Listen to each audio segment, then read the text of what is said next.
three of the greatest discoveries. In this position we have Reti with the white pieces against Tartakower with the black pieces. And from here, Reti comes up with an amazing idea, sacrificing the queen and coming up with an amazing discovery to win this game. It's a checkmate in 3, and the move is queen to d8 with check. The point is, if king takes on d8, which is the only option, now from here, you might have thought bishop to c3 is a nice move, attacking the queen with a discovery with the rook, or bishop to f4, but simply the bishop can come to d6 and this will be fine as black. You have a better option. Instead of attacking the queen, we have a discovery, and that discovery is bishop to g5 with check. The queen can't take the bishop because it's a double check with the bishop and with the rook. So, the king has to move to e8 or c7. If king to c7, then we have the checkmate, a beautiful checkmate with the bishop. Bishop to d8. The rook cuts off all the d-file squares and the bishop holds the diagonal of the dark squares. Going back, what happens if the king moves to a square such as e8? Then from here, it's a checkmate with the rook. Now, rook to d8 with checkmate. So this time the rook goes to d8. And this was a checkmate. Let's move on to the next example. In this position, we have Torre versus Lasker. Torre is playing with the white pieces against Lasker with the black pieces. And now from here, Torre plays a stunning move. Bishop to f6. This is such a great move because it allows the queen to be taken, and the bishop can't be taken because the rook is giving a pin. Very rarely you see these kind of moves. And now from here, we have queen takes on h5. Rook takes on g7 with check. And now the discovery works in its way. King to h8 and rook takes on f7 with check. King to f8.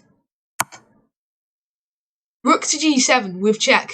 King to h8 and rook takes on b7 with check. King to g8. Rook to g7 with check. King to d8. King to h8, sorry. Now, you can see that the white rook has gobbled up loads of pieces. The rook could go to a7 and take the a pawn, but there's a much better move. He's taken enough material, or has he? And Torre goes for the final blow. Rook to g5 with check. So the bishop gives check, and the rook will finally win the queen. King to h7 was played. Rook takes on h7, and he is up 2 pawns and a whole piece. He can completely win this. Now, the final example. This example was between Edward Lasker with the white pieces against Sir George Thomas with the black pieces. And Edward Lasker plays queen to h7 with check. Queen takes on h7. And the point is, the only option is king takes on h7. The king can't escape from any ideas. So, it's a mate in 6 from here. King takes on h7 is forced. And now the king was on g8. And we're going to drag him all the way to this g1 square. And how are we going to do that? Let me show you how. First, knight captures on f6 with check. King to h6. Knight e to g4 with check. King to g5. And now the king is on its way down to this g1 square. From g8 down to h7, h6, now to g5. King is on its way. Now we have h4 with check. We're dragging the king into our trap. King to f4. The king has marched so far, but there's still more to go. g3 with check. King to f3. And now we have the bishop moves to e2 with check. Mate in 2. king to g2, and now we play rook to h2 with check, which is nicely defended by the knight, and the king is forced to one square, which is king to g1. Now there's two options here, what you can play. Well, for starters, the move is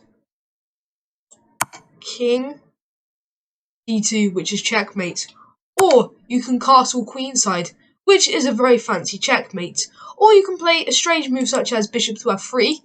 Then if bishop takes on f3, then from here you can play the move king d2 with check. Now, after the bishop blocks, which is forced, bishop takes on d1 is a checkmate. And this is one of the longer ones.